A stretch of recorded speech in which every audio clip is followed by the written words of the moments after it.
সূত্র, ফুটবল সংবাদ এবং অভ্যন্তরীণ আপডেট থেকে যেসব তথ্য পাওয়া গেছে তাতে দেখা যাচ্ছে ব্রাজিলের আরও 2টি বড় ম্যাচ প্রায় নিশ্চিত হয়ে গেছে।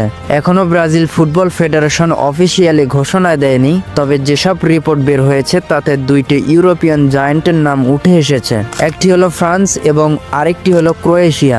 একবার ভাবুন তো, ব্রাজিল বনাম ফ্রান্স, এই দুই দলের হাই ভোল্টেজ ম্যাচ কে না দেখতে চাইবে। আর অন্যদিকে ক্রোয়েশিয়া, যারা 2022 বিশ্বকাপের রানার আপ দল। ব্রাজিলের জন্য তাদের বিপক্ষে খেলা মানে এক বিশাল পরীক্ষা। তাহলে কখন হবে এই দুইটি মহরণ? বর্তমান তথ্য অনুযায়ী মার্চ মাসের 28 তারিখে ব্রাজিল খেলবে ফ্রান্সের বিপক্ষে, আর মার্চের 31 তারিখে মুখোমুখি হবে ক্রোয়েশিয়ার সঙ্গে। আর সবচেয়ে মজার ব্যাপার হলো এই দুইটা ম্যাচেই অনুষ্ঠিত হবে যুক্তরাষ্ট্রে।